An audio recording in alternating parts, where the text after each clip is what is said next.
in the barn, we used to do a lot of parodies of country songs. Oh, okay. We used to milk before pre-robot. We would spend like 2 hours a day, twice a day milking cows, and we listened to Jim Cramer and KCQ and converted a lot of songs into parodies. Toby Keith's "I Love This Bar" became "I Love This Barn" with rhymes about the hay mows and cows and. Welcome to another episode of Small Town Grit. I'm your host, Corey Haubs, and I have Margie Weiss with me. Yeah, right. Okay, all right. Welcome. Good morning. I never met you until today, so Right. I'm like super excited. I mean, everybody that comes in, I'm like, I think I'm a pretty busy guy, but then you come in, and I'm looking at this like little cheat sheet I got here, and you got a lot going on. There's a lot of irons in the fire. Yeah. A lot of irons in the fire. Let's talk about what's coming up this weekend, right off the get. So you guys have Weiss Centennial Farms.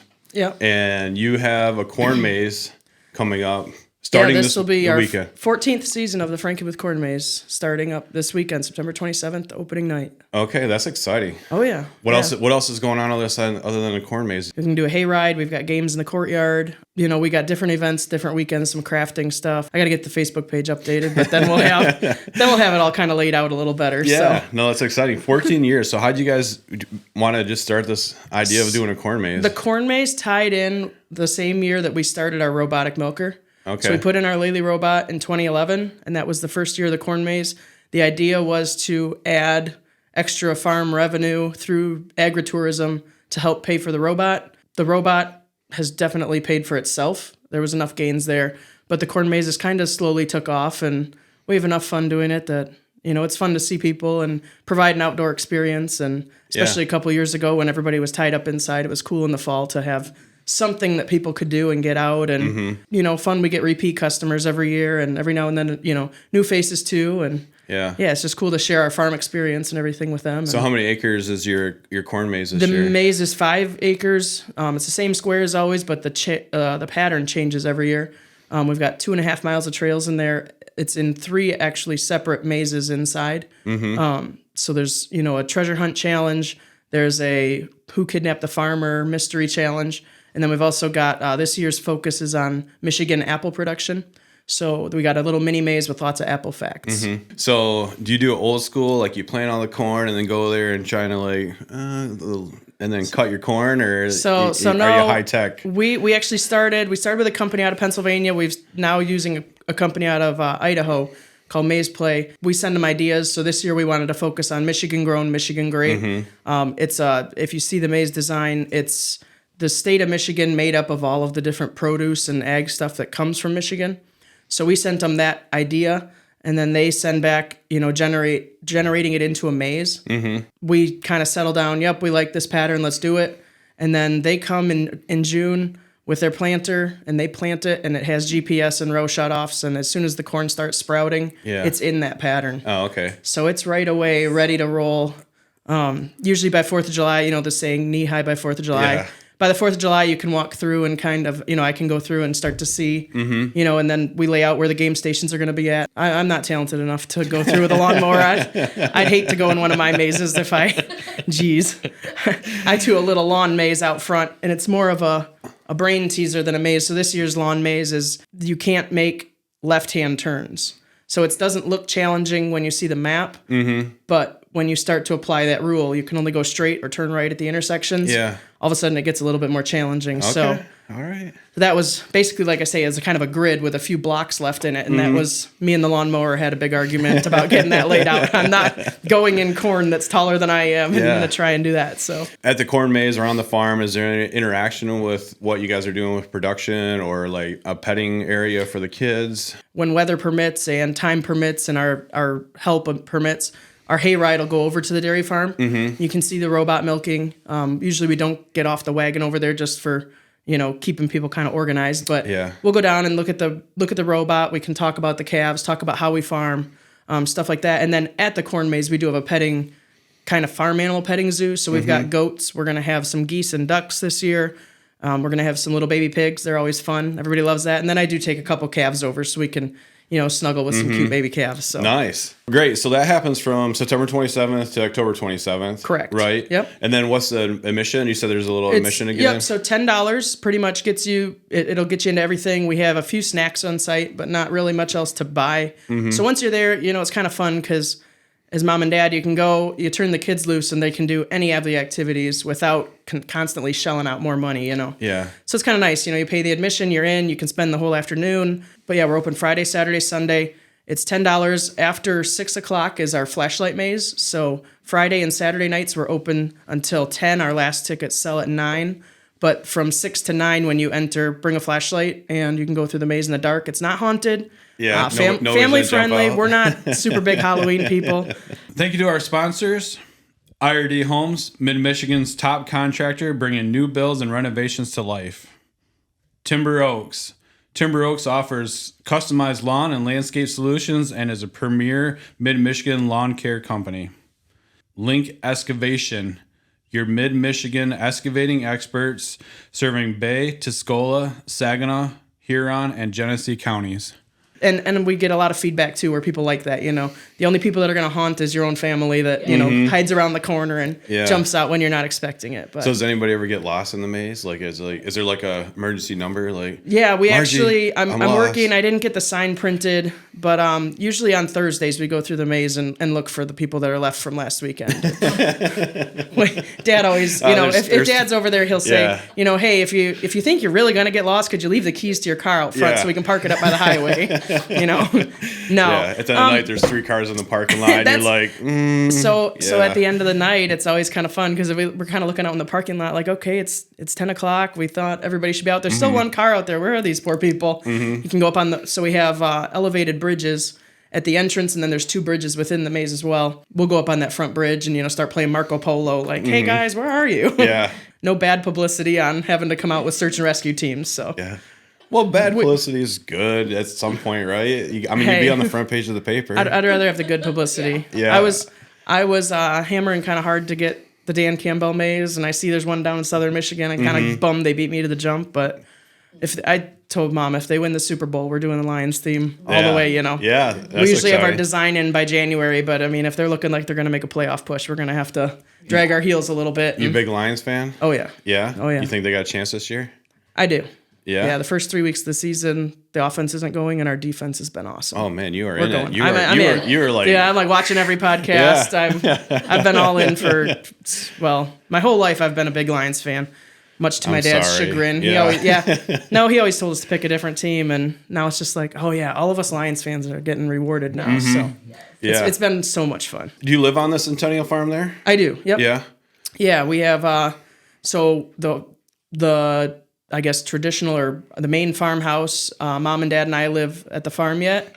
And then what used to be so in German, the Altsitz would be the older retirement home. That is out front, and we've converted that now into our heritage house, which is where we do a lot of the baking and stuff. So there's 2 houses on the property, or looks like 2 houses. One is now the business office / kitchen. The other one's where we live.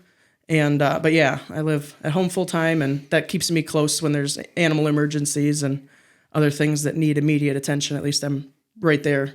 Yeah. So is it on the farm there? Obviously you have cattle there, dairy and beef. So it's, primarily we are a dairy farm. But then kind of one of the later, maybe in the last 10 years or so, sort of revolutions in the dairy industry is doing some crossbreeding. With beef animals on cows that are less productive, or maybe you just don't want genetically to pass on to a dairy cow. So I am breeding in some Wagyu. I breed in some Limousine, some Charolais, makes really cute calves. I'm going to have one of those at the Corn Maze this year. Nice. Yeah, so I've got primarily Holstein dairy cows, black and white. And then we do get some beef cross, and we've sort of started, especially with the 2020, everybody's looking to buy local. So kind of really starting to get the beef business rolling lately as well. I've had some Wagyu from you guys. Have you? My cousin Ryan has. Has come and got it. And do you do little crops too, or you? Yep. So just for the feed for the animals, or you do some cash? We grow about 300 acres total. And about 100 or 240-ish of it is just for cow feed. But we grow about 50 to 60 acres of soybeans. Okay. So that's a cash crop and helps with the crop rotation to keep the ground fresh. And So after the corn maze, you just mulch that in for feed then for. so, yep, the corn maze at the end of the season. So this year we close October 27th. So usually within a couple days, because it is pushing the end of its. So we try to harvest it for silage, which actually we did all of our corn silage last week. So obviously the corn maze, it's planted later, but it's getting past its ideal harvest window by the end of October. So we try and get that harvested as soon as possible after we close. But it does get stored for cow feed. So we always like to tell people, as you're going through the maze, please don't pick the corn. Don't run over all the stalks. We're trying to, at the end of it, it's a usable product yet for us. Yeah. So we store all of our feed in egg bags. So they're like, if you've seen like summer sausage or something, like the long tubes. Yeah. It's basically the same idea. So it's an airtight Ziploc casing, but kind of. So we pack it in. It's the bagging machine squeezes out all the air, and then it's stored when it's wet. Ideally about, hay, like 35% moisture, corn a little bit wetter yet. And that way it ferments actually in that bag, and that creates a fermented feed that is extremely high nutritional value and also very stable within those bags as long as it doesn't get exposed to air. I thought it would get like moldy and. Nope. So as long as it's not in air, we've had dogs that are disagreeable and go up and run on the top and poke holes, or every now and then you'll get birds that create problems if they poke holes, or if you have, someone makes an error in driving around and kind of cuts a hole into the side. Yeah. And then, it's like a race to get it taped to get the, air barrier reestablished, because as soon as it's exposed to air, will mold really quickly. But interesting.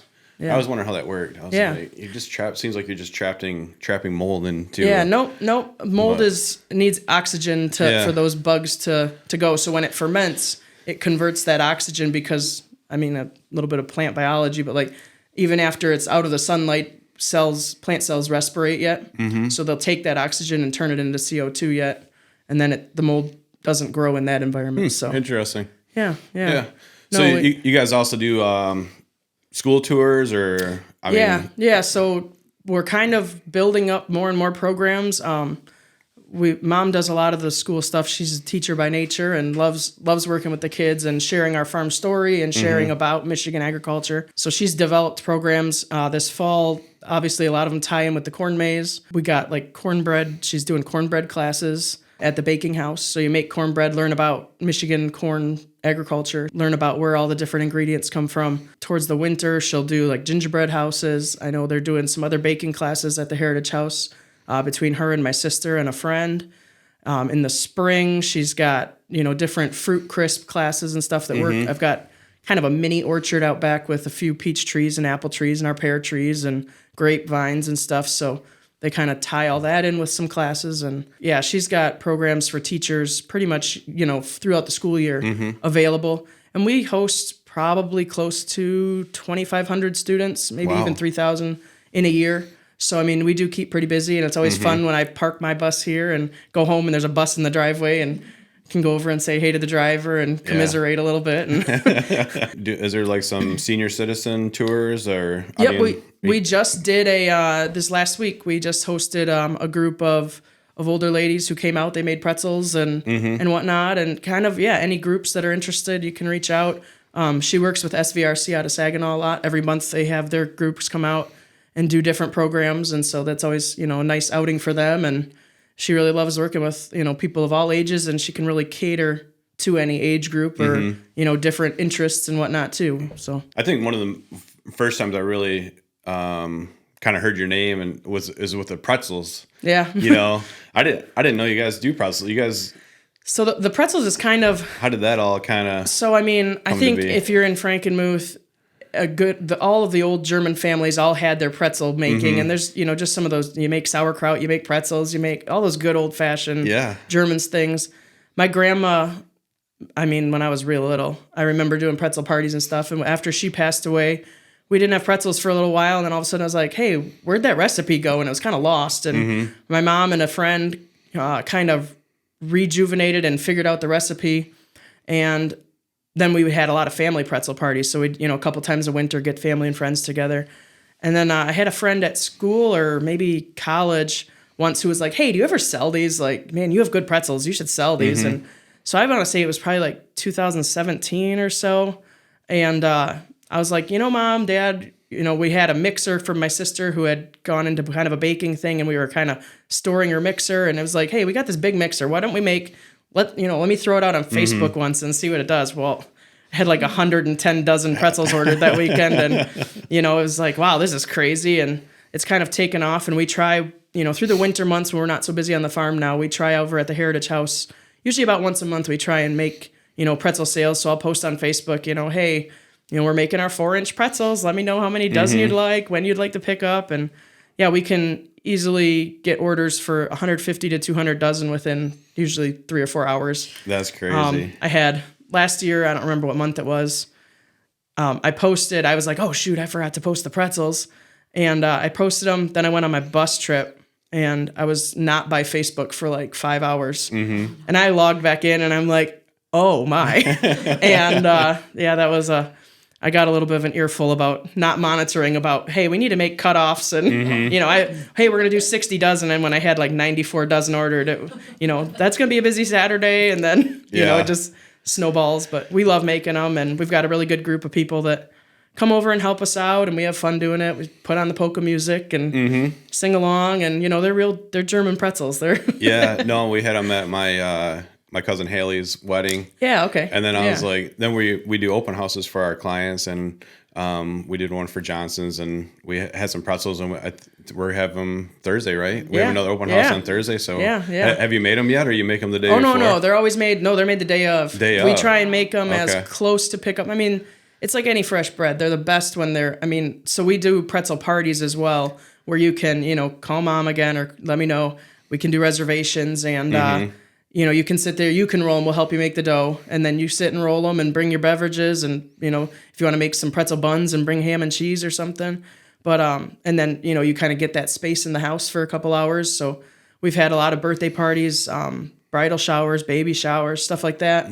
But come and make them. They're always best, like hot out of the oven. And once you've had them like that, it's, we're kind of spoiled. But I mean, we always, you can take them home and put them in the toaster and or the microwave, you'll get some of that back, but it's like a fresh bread. I mean, the awesome taste, it crashes fast. And I mean, they're good for, you can eat them 3 or 4 or 5 days. It's not like they go bad, but there's nothing like a hot pretzel out of the oven. No, there isn't. So we do try and bake them as close to eating or consumption as possible. So we've done a lot of weddings this summer.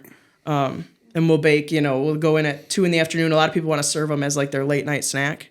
So, we'll just go in, bake at 2, get them done around 6, and then take, they have to cool off a little bit, and then bag them up and take them up around 7:30 or 8 to the venue, and they put them out with cheese, and people love it. Yeah, no, they're amazing. It's fun to kind of share that part of our family, history or the recipes, That's kind of one of the cool things that we've done out of the Heritage House is I know share that history. I know the Hoppenstrickers, we still do a yearly pretzel party. I think Uncle Dan and my Aunt Bonnie, they kind of coordinate that. So they enjoy doing that, holding that tradition. Right.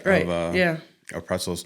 So how many people work on the farm, man? You got a lot going on with the corn maze and the dairy and the beef and the pretzels. As far as like on payroll, it's just my mom and dad. I live at home for free. I'm not on payroll.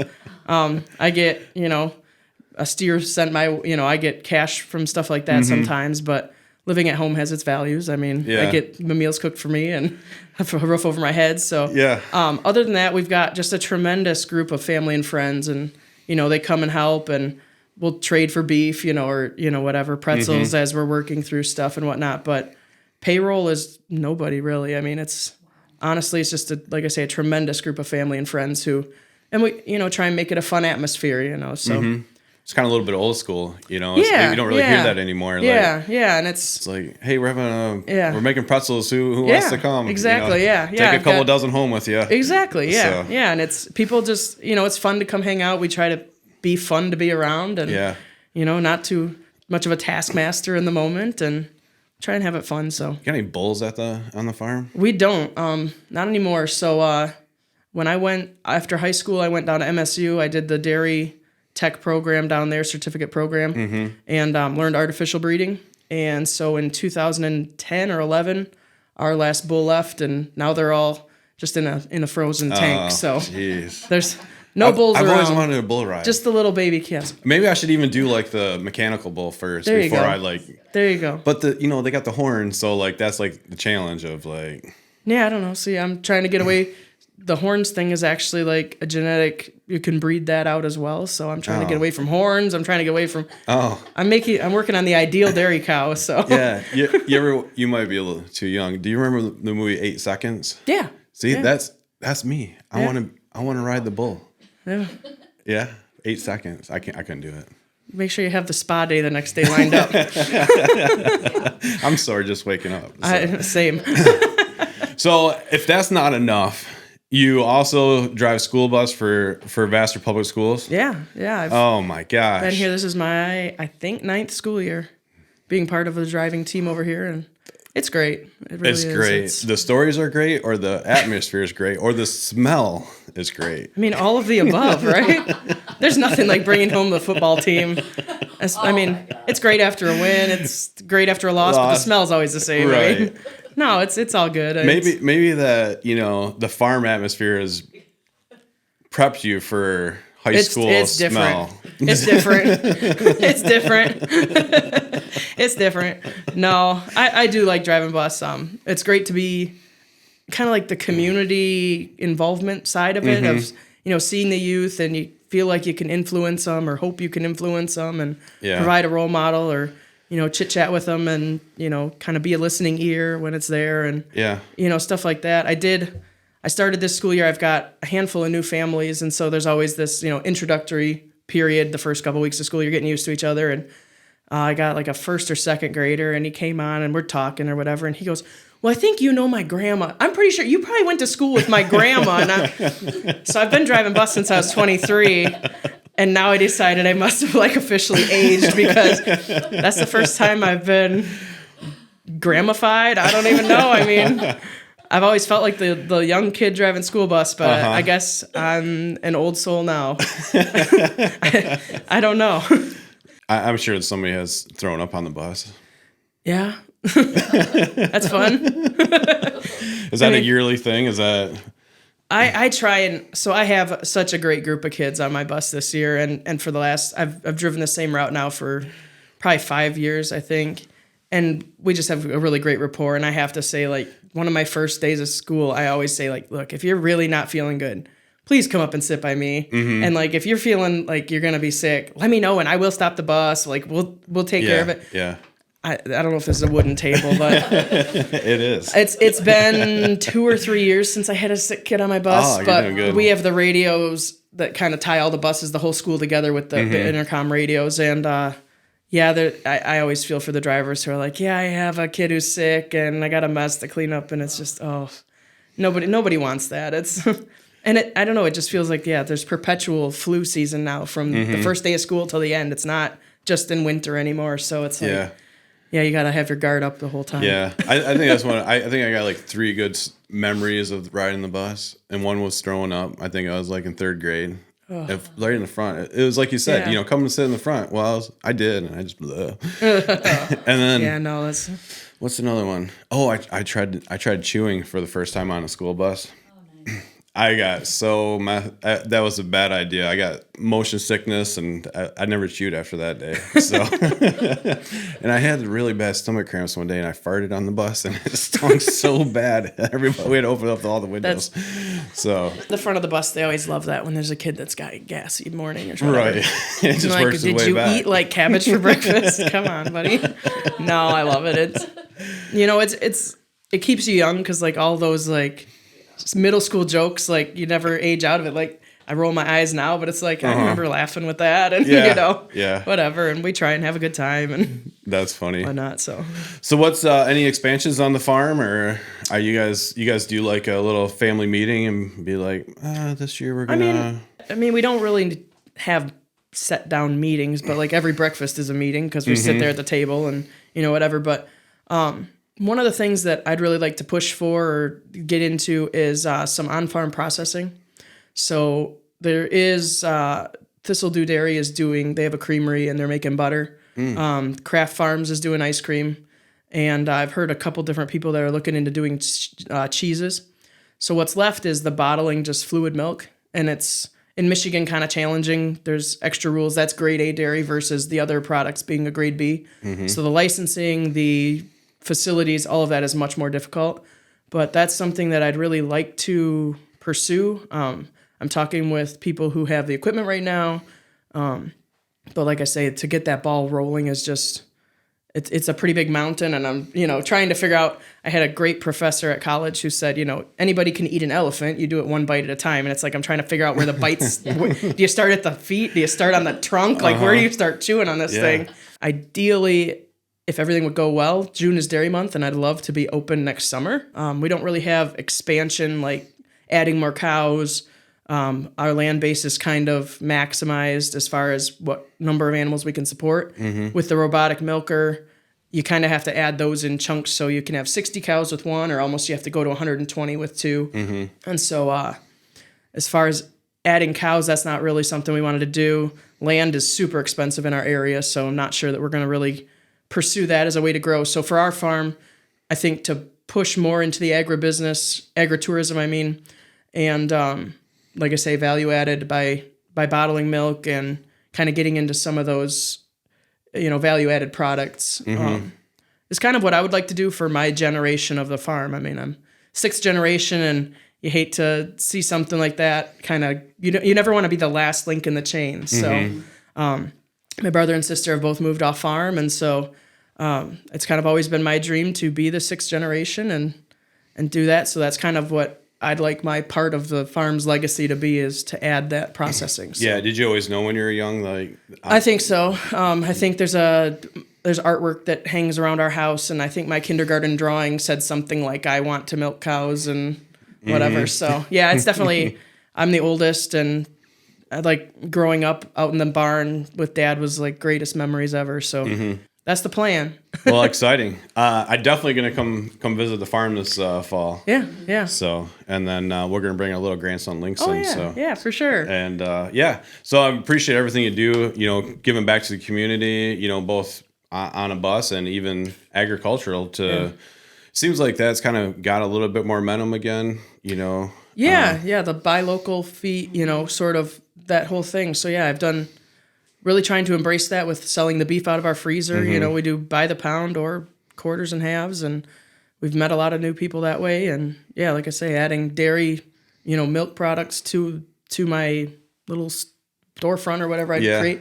Yeah, all of that would just be really cool. So I always have these favorite videos. Everybody probably does, like they watch at night. Yeah. I always like it when they do the cow hoofs. Yeah. And they there's always something in there, whether it's pus. Yeah. Well, the abscesses and stuff. Abscess. Yeah, that's what it is. Yeah. So how do they get the abscesses? They just So that's not on your cheat sheet. I was a hoof trimmer for 5 years. Yeah. Oh. So part of my collegiate program, I did a hoof trimming course in Wisconsin, and trimmed hooves in our area for, like I say, probably 4 years. That is incredibly hard on your back. Okay. So the horses, you see, like they stand there and they hold their foot real nice and whatever. Well, the cows, we have to use a chute because the cows aren't trained that way. Right. But yeah, and again, it's a super rewarding career, especially when you get a lame cow that comes in and you can find the abscess or something, or a dermatitis wart or something that, you can put a treatment on, and within a day or two, she's going to be hopping and skipping around again. Right. And then for the farmer too, it's not fun or easy to see your cows limping around either, and financially it's a huge economic loss when they're not moving around. But yeah, that was 4 years of. So you have somebody come in to do that for you guys? I still have our chute in the barn, my chute. Yeah. But I bolted it into the barn, so it's not coming out. Yeah. I get a lot of requests at fair time, especially like, "Hey, can you come?" And I'm like, "No, my chute's bolted in now." But no, I do all of our trimming at our house yet. Okay. But that's enough for my back. Are those nice, like super sharp? Oh yeah. Okay. Yeah. So. Like, how hard is a hoof? It's the same as your fingernails. Okay. But most people don't have fingernails that are 3/4 of an inch thick, Yeah. And that's the hoof sole is, it's about 1/4 to 3/8 of an inch. And so, between the knives, or I don't know if you've seen on your videos, they use like electric grinders. Oh yeah, that's with cheating. like the extra wheels. Oh no, that's not cheating. That's like life saving. So every hoof that I trim, still, you end up, and it's modeling is what they call it at the end. You still bring out the knife and whatnot. Okay. The knives are actually sharpened on a rubber wheel. That's how sharp they are. No kidding. It's not That's even exciting. like grinder grit. It's a rubber wheel, and then you have a buffer at the end. Mm-hmm. So yeah, my sister will bring over her jackknife and be like, "Hey, can you sharpen my knife for me?" And yeah, you can get it to where it can like slice a sheet of paper, and no kidding. Pretty good. I could do all those fancy chef commercials where you slice tomatoes. And Let's make a commercial. That's great marketing for the farm. Yeah. Yeah. Maybe instead of hoof trimming, I should get into knife sharpening. That could be my next calling. You need a little bit more. I think I need more irons. Yeah. Okay. All right. Well, September 27th to October 27th at Weiss Centennial Farms. Catch the Corn Maze. $10 admission. Get you everything there, but no bull riding. Yeah, there's no bull riding. Sorry. Well, thanks, Margie. I was excited. Thank you. And we're going to come visit you. All right. Can't wait to see you. Excellent. Thank you.